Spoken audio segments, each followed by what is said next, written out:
dependent upon everything, and we are grateful for that dependence. But we are not dependent upon the human beings like ourselves to provide any of this stuff.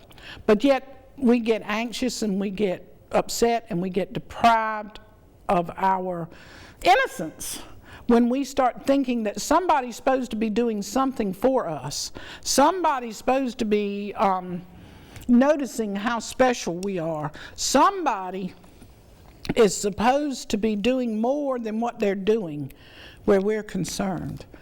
That's when we lose that innocence. That's when we're in prison. That's when we live out our days in utter misery and fear. My God, fear. We think we're going to be alone. We're going to be isolated. You're never going to be any more alone than what you are. And if you have risen on that third day to realize that the day and the night, they're going to come. They're going to come. The rain's going to nurture and nourish the plant. And then there's going to be days that there will be no rain. And the sun will be horrendously hot. And there'll be hurricanes, and there'll be tornadoes, and there'll be whirlwinds. And the Bible says, in the midst of the whirlwind, stand. Just stand. And if you're gobbled up, you're gobbled up. Do you think that your investment of wanting to stay and not be harmed is going to make any difference to the tornado? But yet we believe these things. If we are so in tune with who we are, what we are, why we are, then we can stand in the midst of all of the most torrential rains in the hurricanes of our lives. And we can, in the daytime when it is bright and everything is clear and everything looks smooth sailing, we sail.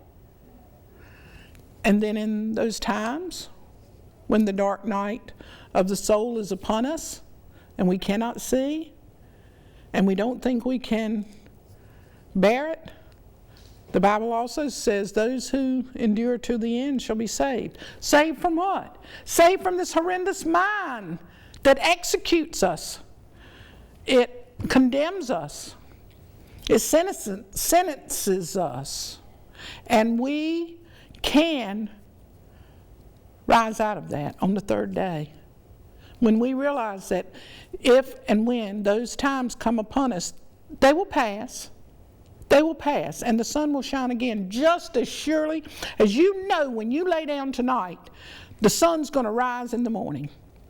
Well, those hard times when your body is aching, when you've got diseases, when you've lose and lost people, you're going to see that third day, and you're going to rise out of it. I'm going to go back and repeat that sentence again. I think it's one of my favorite ones in the Bible. If I be lifted up, I shall draw all men unto myself. Lifted up out of that perdition where, the people going back to in prison or jail and in this body. Lifted up out of that, realizing that we're the light. Jesus said we're the light of the world. Don't hide that light under a bush. Don't apologize and defend and excuse and argue and stay mad because things don't work out the way you think they're supposed to work out. They're working out better. They're pushing upward. Like the I Ching says, the plan is struggling to come forth, to be what it'll be. You are not going to be robbed. You're not going to be missed. Did you hear that? You're not going to be missed. We're all part of this swirling, gorgeous. I just saw a video the other night, a pale blue dot, Carl Sagan's. It's all inconsequential, and it's all relevant. All relevant. Every single solitary bit of it. We are part of something so magnanimously glorious. I love you. You're part of my world, and I'm part of yours.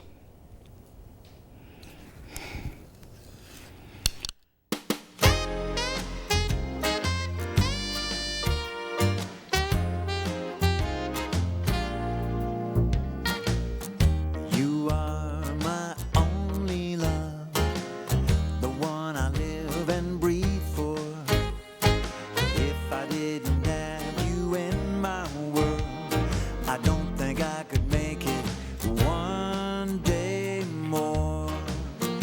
On the day we met, I felt such a thrill.